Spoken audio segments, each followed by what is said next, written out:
શ્રી વલ્લભાધીશ કી જય, ગિરિરાજ ધરણ કી જય, શ્યામ સુંદર શ્યામને મહારાણી કી જય, શ્રી ગુસાઈજી પરમ દયાળ કી જય, શ્રી ગોકુલ નાથ કી જય, દાવ દયાળ કી જય, શ્રી નવનીત પ્રિયા લાલ કી જય, अपने माथे विराजता सेव्य स्वरूप की जय, बधाई वैष्णव ने जाजा करी जय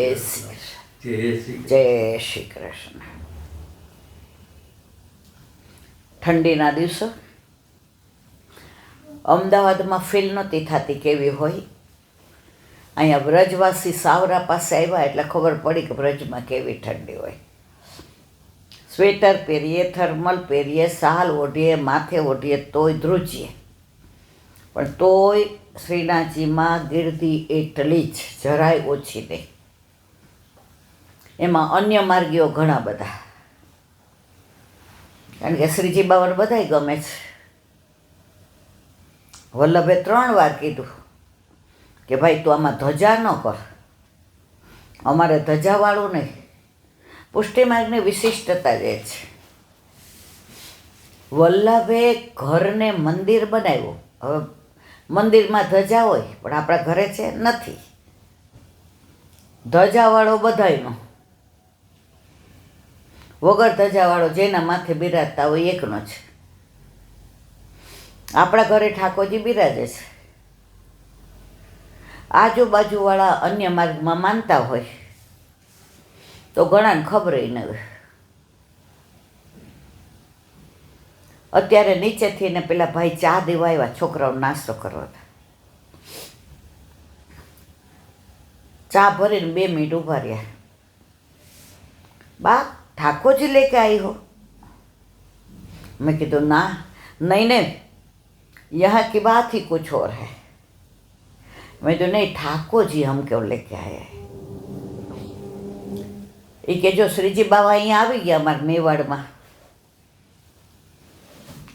તો અમે એમ નથી કહેતા કે અમે શ્રીજી બાવાને લાવ્યા। શ્રીજી બાવાએ સિંહાર ના દ્વારા વસાવ્યો, એટલે અમે બધાય અહીંયા બીજો કોઈ બિઝનેસ નથી, બીજું કશું જ અહીંયા ધંધો નથી, છતાંય અમે બધા આનંદથી રહે છે, કારણ કે અમે કોના ગામમાં રહીએ છીએ? શ્રીજી બાવાના। તો આપણા ઘરે પુષ્ટ થઈને આપણા ઠાકોરજી પધારે, નહોતા પધાર્યા ત્યાં સુધી આપણે કહેતા અમારું ઘર। હવે કોનું ઘર થઈ ગયું? શ્રીજી બાવાનું। પણ એ ઉદાર એટલો, એ કે ઘર બધું ભલે મારું, પણ તું મારો ને એટલે મારા સહિત બધું તારું। અને પ્રભુ સહિત બધું મળે છે ને પછી એની કિંમત નહીં હોતી।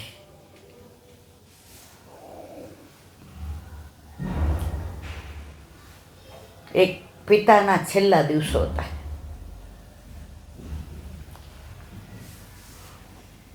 હવે એણે દીકરાને બોલાવ્યા।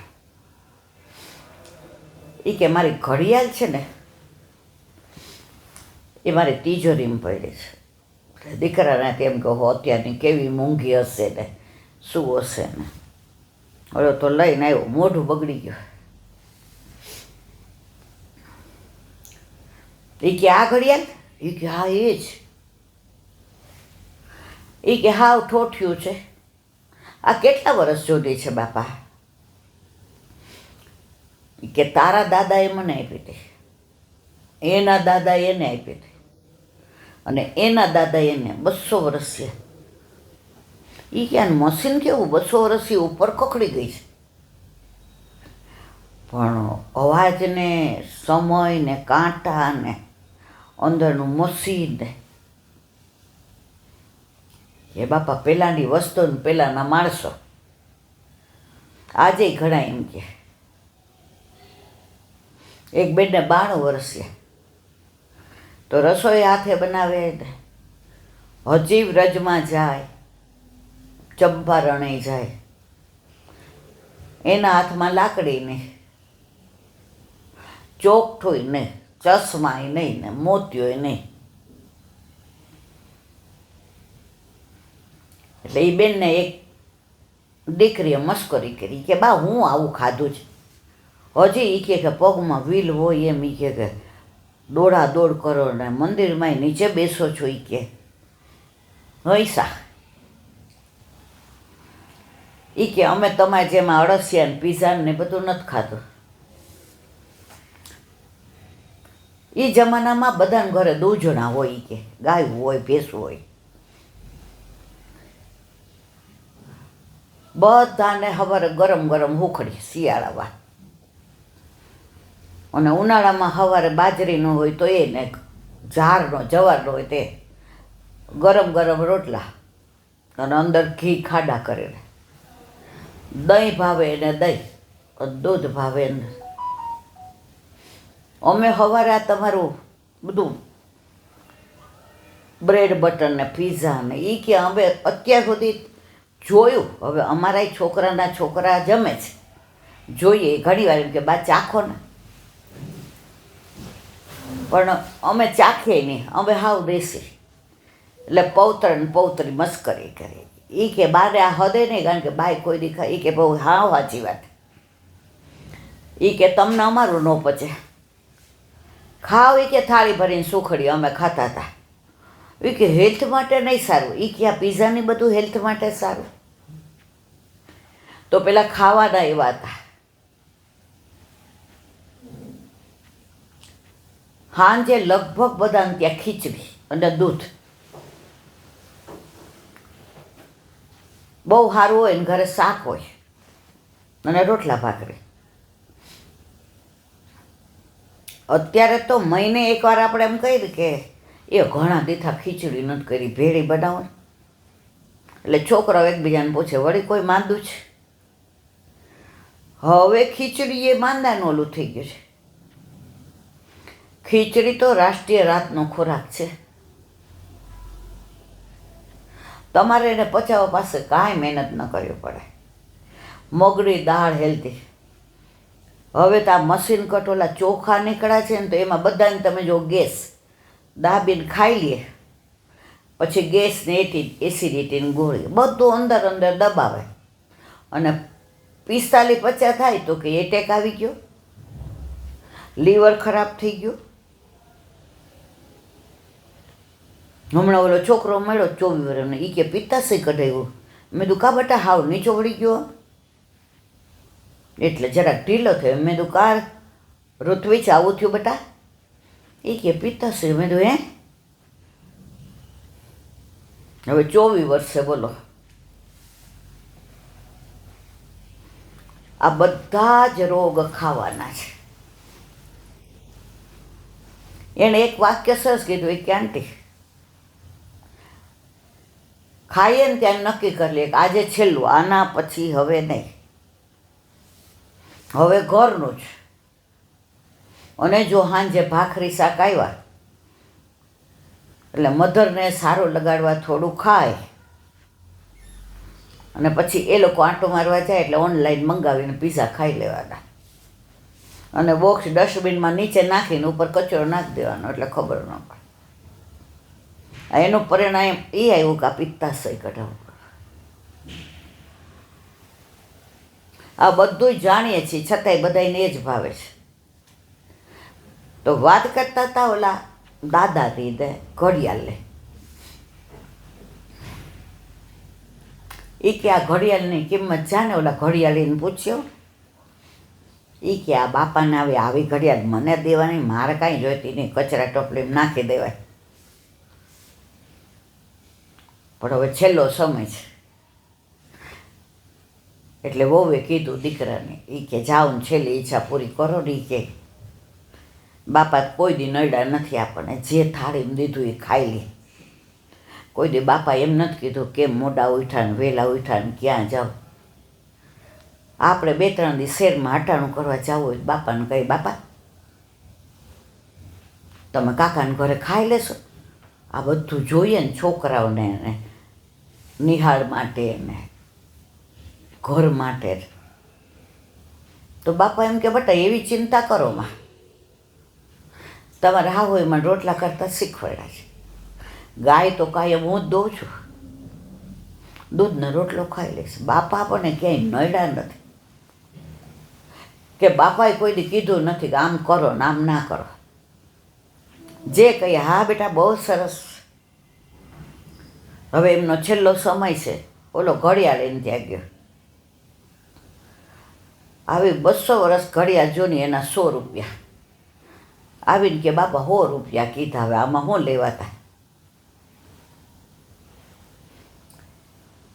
એ કે કાંઈ વાંધો નહીં. ઓલા કબાડીવાળાને પૂછ્યું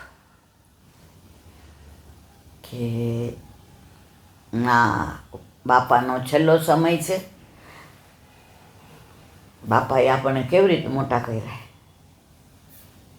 એ કહે કે આપણી બા આપણને કાખમાં તેડે અને બાપા ખભે બેસાડે. તો એકવાર હું મોટો થયો ને મેં પૂછ્યું કે તમે કાખમાં નથી તેડતા અને ખભે બેસાડો છે? એ કે તારી માં તને એટલે કેળમાં બેસાડે, એને દેખાય ત્યાં સુધી તને દેખાય. તારી માને દેખાય ત્યાં સુધી તને, અને હું તને ખભે એટલે બેસાડું છું કે બને દેખાય એના કરતાં દૂર સુધી તું જાય.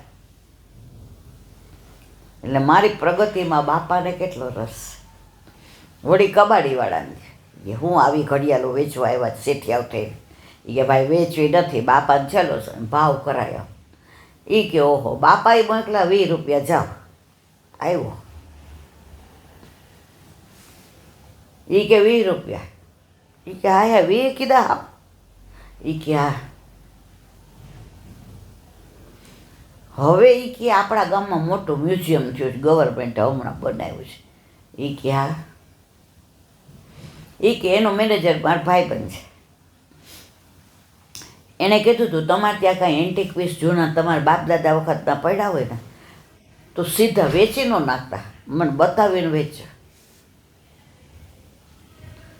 હવે આ 200 વર્ષ જૂની છે એટલે કોઈએ જોઈ ન હોય. આનું મશીન, આના કાંટા ને બધું જુદી જાત. જાય એને બતાવ્યો. એ કે બાપા મને આવી ઘડિયાળ લઈને જતા શરમ આવે, હું આની કિંમત? એ કે 100 કીધું ને એ કે 20 કીધું. એ કે બાપા જવા દો ને, માન ન જોઈતી, નાખી દઉં કચરા ટોપલીમાં.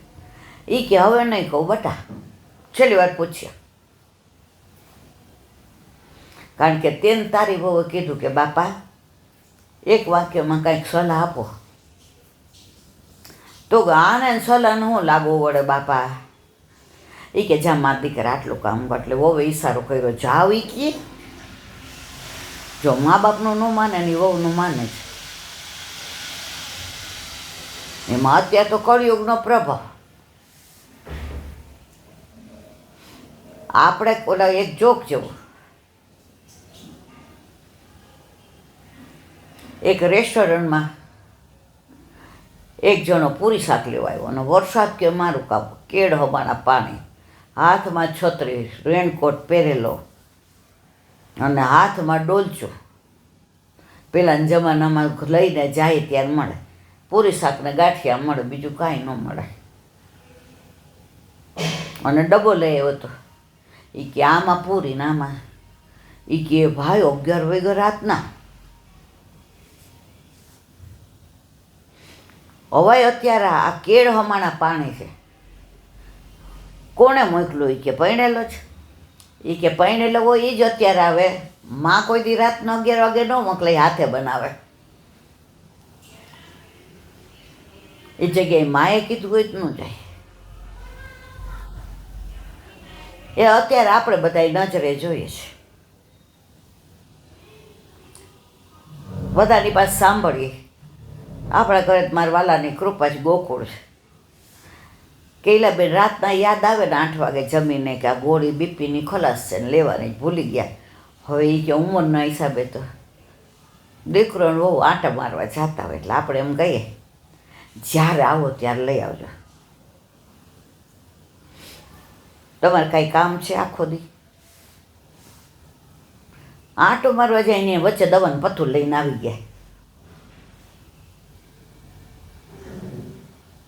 એ જ વસ્તુ રાતના 12 વાગે આપણે જોઈએ ક્યાં ગયો તો. અને ગેસ થયો તો એને થમ્સઅપ ઠંડી પીવી હતી, ફ્રીજમાં નહોતી. તે ભાઈ તો આવી ઠંડીમાં ગયો તો. ગેસ થાય એને તો જવું જ પડે ને. 9 વાગે હાલવા જતા હતા ને દવા લેવાનું કીધું તો વળચકું તોડ્યું ને 12 વાગે ઉઠીને આ કર્યું. અને આ જૂની આંખે નવા ચશ્મા પહેરીને આનંદ કરવાનો, ક્યાંય વાંધો નહીં લેવાનો, નહીં તો બીપીને 10 ગોળી લેવી પડે. જે ગમે જગત ગુરુ દેવ જગદીશને તેતરો ખરખરો શોક કરવો ને. એની ઓ ઈશારો કર્યો, બાપા સમજી ગયા, હવે વાંધો નહીં, હવે જશે. બાકી છેલ્લો ટાઈમ હોય તો એનું મોઢું તો બગડી ગયું હતું, પણ હવે એવી આંખ કાઢી, બાપા જોઈ ગયા કે એકદમ ફિટ છે. આવડો મોટો થયો, કોઈ દી અમારું માયનો નથી. ખેતરે પાણી વાળવાનું હોય તો કે હાથીને મોકલો, પૈસા ડબલ આપી દેજો. વાવણી કરવાનું હોય તો કે હું ત્યાં જોઈશ. આ બધાને કયો કરે, મારે જવું પડતું હતું. અત્યાર સુધી વાવણી મેં જ કરી, લણણી કરવાની હોય મેં જ કરી. હવે જો કેવો સીધો રહે છે.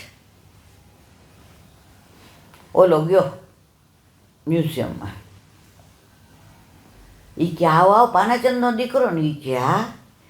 એ કે કેવું છે સાંભળ્યું તું? એ કે બસ એવું જ સાંભળ્યું છે, એવું જ.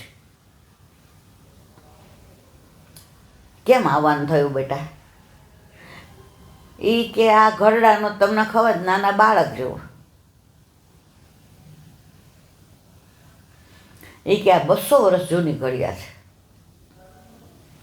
હવે એની કિંમત કરાવી છે, બોલો. એ કે કાકા તમને ખોટું નહીં કહું, ઘડિયાળીએ 100 રૂપિયા કીધા, કબાડીએ 20 કીધા, હવે તમે કહી દો એટલે બાપાને જીવ જાય. એ કે 50 લાખ આના માટે ઓછા પડે. આ 200 વર્ષ જૂની છે ઘડિયાળ. આના જેવા કાંટા હવે બનતા નથી. અને આના જેવું મશીન આની અંદર નથી કે સેલની જરૂર, કે નથી ચાર્જિંગ. આ મશીન એવું છે, એની મેળાય ચાલે. 200 વર્ષે લે.